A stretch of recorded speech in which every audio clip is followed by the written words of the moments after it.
என்னடி ரொம்ப ஓவரா பண்ற? என் குழந்தை கூட கொஞ்ச நேரம் கூட பேச விட மாட்டியா? நீங்க எவ்வளவு நேரம் வேணாலும் பேசலாம். ஆனா அங்க டாக்டர் நமக்காக வெயிட் பண்ணிட்டு இருக்க மாட்டாங்க. வாங்க கிளம்பலாம். அதெல்லாம் பொறுமையா போய்க்கலாம். ஒன்னும் அவசரம் இல்ல. செல்லக்குட்டீஸ், உங்க அம்மாவை பாத்தியா எவ்வளவு அவசரப்படுறானா? இந்த மாதிரிலாம் இருக்க கூடாது. ரொம்ப பொறுமையா இருக்கணும். 2 பேரும் சமத்தா சேட்டை பண்ணாம அமைதியா இருங்க.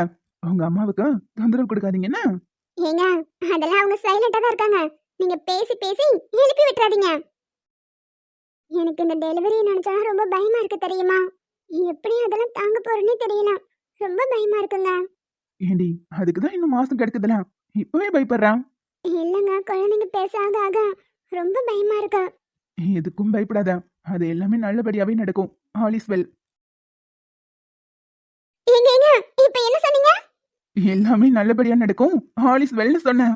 ஆ, ஏங்க, பசங்க உதைக்கிறாங்கங்க. ஏய் ஃப்ராடு. என்ன, நேத்து நைட்டு நண்பன் படம் பாத்தியா? இல்லங்க, உண்மையாவே பசங்க உதைக்கிறாங்க. நீங்க வேணா செக் பண்ணி பாருங்க. எனக்கும் அப்படி ஃபீல் ஆன மாதிரி தெரியலையே. ஆமாடி, இங்க முற்றம் பாரு. நான் சொன்னேன்ல, நீங்க தான் நம்பவே இல்ல. என்ன, நம்ம 2 பேர் மட்டும் தான் தளபதி ஃபேன் பார்த்தா நம்ம குட்டீஸும் அப்படிதான் இருக்கு. அவர் டயலாக் சொன்னதும் எட்டி உதைக்கிறாங்க பாருங்க. வேணும்னா மறுபடியும் ஒரு முறை ட்ரை பண்ணி பார்க்கலாமா? என்ன, நான் சொல்லும்போது கூட சேர்ந்து சொல்லுங்க பாப்போம். All is well.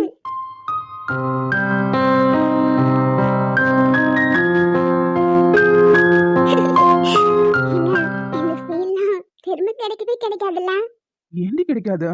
இன்னும் 2 குழந்தை பெத்துக்கும் போது இதே ஃபீல் திரும்பவும் கிடைக்கும். Don't worry. ஆ, ரொம்ப ஆசைதான். முதல்ல இது டெலிவரி ஆகட்டும், அப்புறம் அதெல்லாம் பார்க்கலாம். அப்புறம் பாத்துக்கலாம்னு சொல்லாத. கன்ஃபார்ம். நினப்புதான். ஆள பரவாயில்ல. சரி சரி, போலாம் வாங்க. இங்க இருந்து இறங்குறதுக்குள்ள மூச்சு வாங்கிரும். அதுக்கப்புறம் கார்ல டிராவல் பண்றது அதை விட டயர்ட் ஆகுது. வெயில் ரொம்ப ஜாஸ்தி ஆயிடுச்சுல. ஆமாடி, வேணும்னா ஒண்ணு பண்ணுவோமா? நீ நடக்கிற பாதை ஃபுல்லா ஏசி போடலாம். யோ, இதெல்லாம் கொஞ்சம் ஓவரா இல்ல? நீ போற பாதை ஃபுல்லா ஏசி போடாட்டியும் உன் பக்கத்துல ஒரு ஆளை வச்சுக்கலாம். ஏர் கூலரை தூக்கிட்டே நடக்கிறதுக்கு. என்னடி, ரெஸ்பான்ஸே இல்லாம இருக்கான்? ஓவர் கிரிஞ்சா பேசினா ரெஸ்பான்ஸ் வராது. சரி சரி, வா போலாம். இங்க இருந்து ஸ்டெப் இறங்கணுமே, அதுக்கு என்ன பண்றது? அதை நினைச்சு உனக்கு என்ன கவலை? நான் தூக்கிட்டு போறேன். இல்ல இல்ல வேண்டாம். ஆதி பார்த்தா திட்டுவான். அவன் இன்னும் உங்களை மன்னிச்சு ஏத்துக்கவே இல்லைல்ல. அடியே, இந்த வீட்டுக்கு நான் வந்ததுல இருந்து கொஞ்சம் கொஞ்சமா அவர் மனசு மாறி இருக்கு. இன்னைக்கு வேணா பாரு, நம்ம போகும்போது அவர் எந்த தடையும் சொல்ல மாட்டாரு. அப்படிங்கிறீங்க? ஆமாடி. சரி வா, நான் உன்னை தூக்கிக்கிறேன். ம், பார்த்தேன்.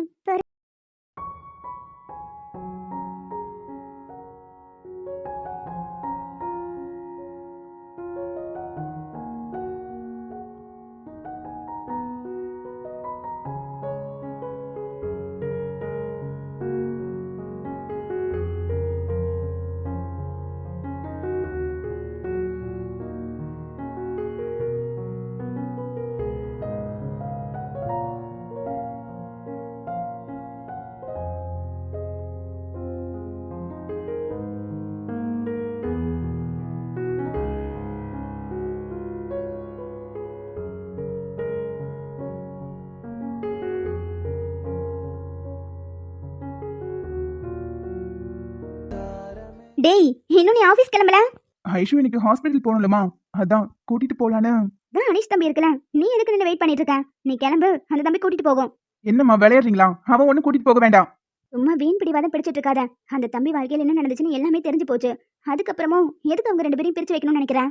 அந்த கதையெல்லாம் நம்புற மாதிரியா இருக்கு? உண்மையான குற்றவாளி யாருன்னு தெரியற வரைக்கும் ஐஷு அவன் கூட சேர்ந்து வாழக்கூடாது. முட்டாள் மாதிரி நடந்துக்காதாதி. ரொம்ப அறிவாளி பையனை பெத்து வச்சிருக்க, நானும் சந்தோஷப்பட்டுட்டு இருந்தேன். இப்படி இருக்க? ஐஷு மேல வச்சிருக்கிற பாசம் உன் கண்ணை மறைக்குது. பாவம் ரெண்டும். உனக்கு தெரியாம தெரியாம ரெண்டும் சந்திச்சு சந்திச்சு பேசிக்கிட்டு இருக்குதுங்க. இந்த மாதிரி நேரத்துல புருஷன் நம்ம கூட அப்படி இருக்கணும், இப்படி இருக்கணும், அப்படி பாத்துக்கணும், இப்படி பாத்துக்கணும், 1000 கனவு இருக்கும். நீ என்னடா எல்லாத்துக்கும் தடை போட்டுக்கிட்டு இருக்க? ஒழுங்கா போய் உன் வேலையை பாரு. அம்மா, அதெல்லாம் முடியாது. இப்ப கூட பாருங்க, ஐஷு மேல இருந்து இங்க வரைக்கும் இறங்கி வரணும். அதுக்காக நான் தானே லிஃப்ட் எல்லாம் போட்டு வச்சிருக்கேன். அவனா இதெல்லாம் பண்ணா? டேய் லூசு பயலே, லிஃப்ட் போட்டா பெரிய இவனா நீ? நம்ம வீடு, அதனால நம்ம போட்டோம். அவர் வீட்ல தான் அவர் ஏற்கனவே போட்டு வச்சிருக்காரே. ஐஷுக்காக ஒவ்வொரு விஷயத்தையும் பார்த்து பார்த்து பண்றாரு. அவரை விட நம்ம பொண்ணு வேற யாரும் நல்லா பாத்துக்க முடியாது. தேவையில்லாம அவங்க வாழ்க்கைக்கு தொந்தரவு கொடுக்காம நீ உன் வாழ்க்கையை சரி பண்ற வழியை பாரு. ஹே ஐஷு, பாத்துடி. ஏண்டா, வீட்ல தான் லிஃப்ட் இருக்குல்ல, அவளை இப்படி தூக்கிட்டு வரா. இல்ல வந்து தலை சுத்துற மாதிரி இருக்காதே. அதனாலதான் அவரை தூக்கிட்டு வர சொன்னேன். அவர் திட்டாத. இல்ல ஐஷோ, அங்கிருந்து தூக்கிட்டு வரும்போது கால் கீது ஸ்லிப் ஆச்சுனா ப்ரோ, அப்படிலாம் என் பொண்டாட்டியை விட்டுருவேனா? நீங்க அதெல்லாம் நினைச்சு கவலைப்படாதீங்க. சரி, நாங்க 2 பேரும் ஹாஸ்பிட்டல் போயிட்டு வந்துடுறோம். பாய். ஏய் நிலா, அவளை இறக்கி விட. நானே அவளை கூட்டிட்டு போறேன். நீ ஒன்னும் கூட்டிட்டு போக வேண்டாம். ஆதி, ப்ளீஸ் ஆதி. இந்த மாதிரி நேரத்துல அவர் கூட இருந்தாதான் நல்லா இருக்கும். ஸ்கேன் எடுக்க போறோம். குழந்தைக்கு கை கால் வளைச்சி கண்ணு இதெல்லாம் எப்படி இருக்குன்னா அவரும் பார்க்கணும்ல. ப்ளீஸ் ஆதி, இதை மட்டும் தடுக்காத. நான் இங்க வந்து இத்தனை மாசம் ஆகுது. ஆனா நீங்களும் புரிஞ்சுக்கிட்ட மாதிரி இல்ல. தயவு செஞ்சு புரிஞ்சுக்கோங்க. உங்ககிட்ட இப்படி எக்ஸ்பிளைன் பண்ணிட்டு இருக்கணுங்கிற அவசியம் கூட எங்களுக்கு இல்ல. நான் என் பொண்டாட்டியை கூட்டிட்டு கிளம்புறதுக்கு 1 செகண்ட் ஆகாது. ஆனா அவளுக்கும் உங்க ஃப்ரெண்ட்ஷிப் வேணும். எனக்கும். நீங்க 3 பேரும் பிரிஞ்சிடக்கூடாது. அதுக்காக தான் பொறுமையா இருக்கேன். ஆதி, ப்ளீஸ் டா.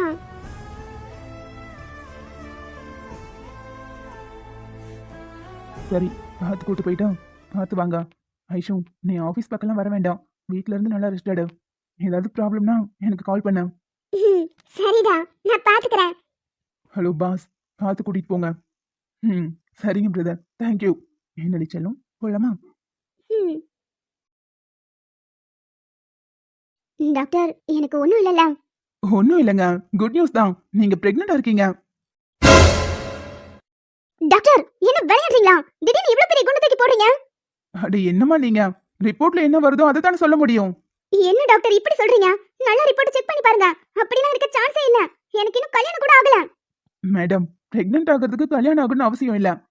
மேபி இதுக்கு யார் காரணமும் அவங்க கிட்ட கோவப்படுங்க. என்கிட்ட கோவப்பட்ட நோ யூஸ். இதுக்கெல்லாம் காரணம் வந்தான். அவனை சும்மாவே விடக்கூடாது. அப்புறம் ஒரு டாக்டரா இதெல்லாம் சொல்ல வேண்டியது என்னோட கடமை. குழந்தை நல்லா இருக்கணும்னா இந்த மாதிரி கோவப்படாதீங்க. பொறுமையா இருங்க. இந்த சத்தியம் நான் பண்ண வேலையால நான் பிரெக்னெண்டா இருக்கணும். இல்ல இல்ல, இப்படி இருக்கவே கூடாது. இந்த குழந்தை உயிரோட இருக்க கூடாது. டாக்டர், எனக்கு ஒரு ஹெல்ப் வேணும். என்ன ஹெல்ப்மா, சொல்லுங்க. இந்த குழந்தைய நான் உடனடியாக அபார்ட் பண்ணி ஆகணும். இங்க பாருங்கம்மா, இந்த மாதிரி வேலை பார்க்கறாள் நான் கிடையாது.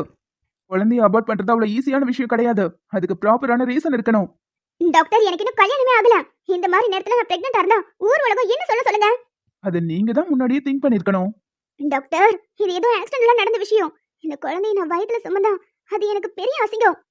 மா, குழந்தைங்கிறது ஒரு வரம். அது கிடைக்காம எத்தனை பேர் ஏங்கிட்டு இருக்காங்க தெரியுமா? இந்த மாதிரி இடத்துல வந்துட்டு குழந்தைய அழிக்கணும்னு சொல்றீங்க.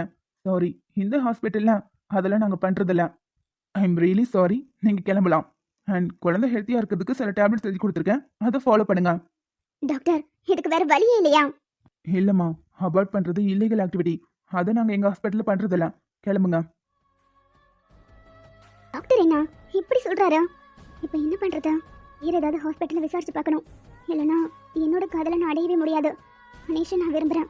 அவன் எனக்கு கிடைச்சே ஆகணும். குழந்தை மட்டும் வயித்துல இருக்குன்னு தெரிஞ்சா அவனை காரி மூஞ்சில துப்பிடுவான். இந்த விஷயம் குறிப்பா சத்யாவுக்கு தெரியவே கூடாது. தெரிஞ்சா அவன் கூட இருக்கிறதுக்கு ஏதாவது ஒரு வழி பண்ணிடுவான். அனீஷ் மாதிரி இருக்கு. அனீஷே தான். ஐஷு பிரெக்னெண்டா இருக்காளா? ஆனா குழந்தை அபார்ட் ஆயிடுச்சுன்னு சொல்லி சத்யா நம்ம கிட்ட சொல்லிருந்தா. என்னங்க, இன்னைக்கு பேபியோட கை கால் மூக்கு கண்ணனா எல்லாத்தையும் சரியா பாத்துக்கோங்க. அட சரிடி. அப்பதான் வீட்டுக்கு போய் உங்களை மாதிரி இருக்கா என்ன மாதிரி இருக்கான்னு டிஸ்கஸ் பண்ண முடியும். சரிதான். அதுல காட்டுறதே பிளாக் அண்ட் ஒயிட் படம். அதுல ஒன்ன மாதிரி இருக்கா என்ன மாதிரி இருக்கான்னு தெரிய போகுதா? நல்ல கூர்ந்து கவனிச்சா தெரியும். டாக்டர் சொல்லிருக்காங்கல்ல. தெரியும் தெரியும். சரி, வா போலாம். எனக்கும் எக்ஸைட்டா தான் இருக்கு. 2 குட்டீஸும் என்ன பண்ணிட்டு இருக்குன்னு பார்க்கலாம். அதெல்லாம் நல்லா ஆக்டிவா தான் இருக்காங்க. இப்ப கூட பாருங்க, இதோ இந்த பக்கம் தலை வந்து முட்டிட்டு நிக்குது. இத்தனை நாளா அந்த சத்யா நம்ம கிட்ட போய் சொல்லி ஏமாத்தி வச்சிட்டு இருந்திருக்கான். அவனா சும்மாவே விட மாட்டான். மவனி, இன்னைக்கு நீ என்கிட்ட செத்தடா.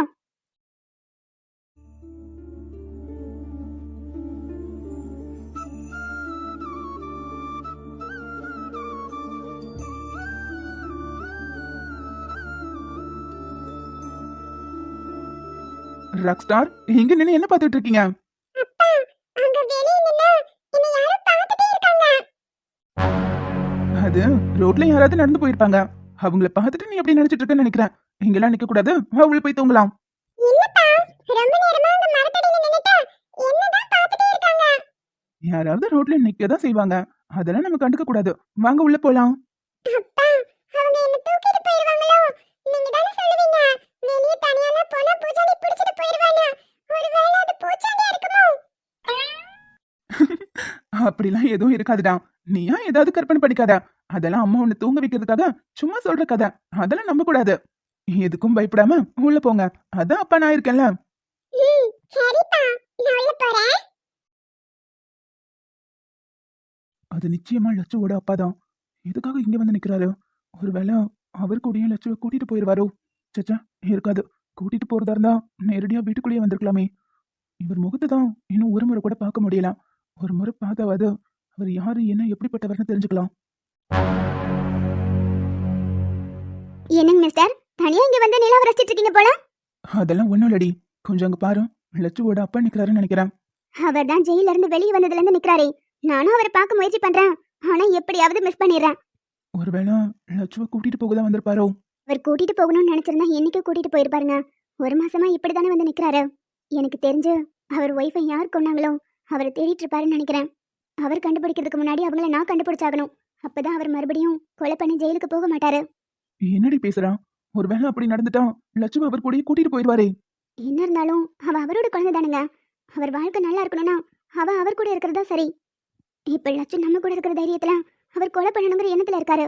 லட்சுவை அவர்கிட்ட கொண்டு விட்டுட்டா நிச்சயமா அவர் எந்த கொலையும் பண்ண மாட்டாரு. ஒரு கொலைகாரன் நம்பிலாம் ஏன் பொண்ணு அவங்கிட்ட கொடுக்க முடியாது. என்னங்க இப்படி பேசுறீங்க? அவர் ரொம்ப நல்லவரு, அது உங்களுக்கே தெரியும். தெரிஞ்சு இப்படி எல்லாம் பேசலாமா? வேற என்ன என்னடி பண்ண சொல்றேன்? அவ ஏன் பொண்ணு? ஏன் பொண்ணு ஒன்னொருத்தர்கிட்ட எப்படி விட்டு கொடுக்க முடியும்? உங்க எமோஷனல் எனக்கு புரியாம இல்ல அருண். ஆனா இதெல்லாம் நடந்தாதான் அவங்க லைஃப் மாறும். தயவு செஞ்சு புரிஞ்சு நடந்துக்கோங்க.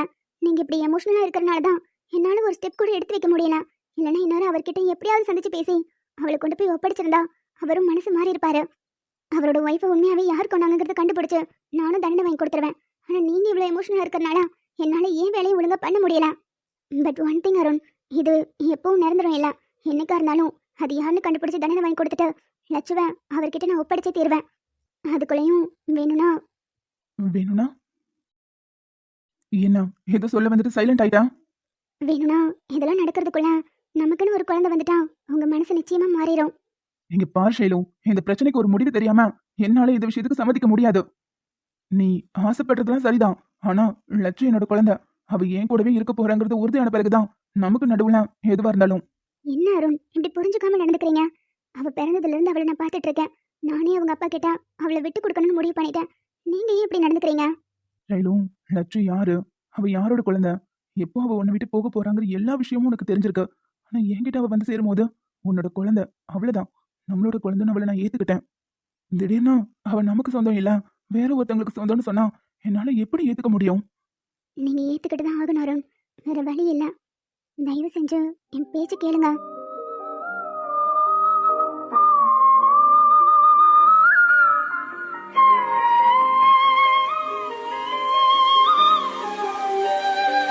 என்னங்க ஓகே தானே? சாரிடி, என்னால முடியாது.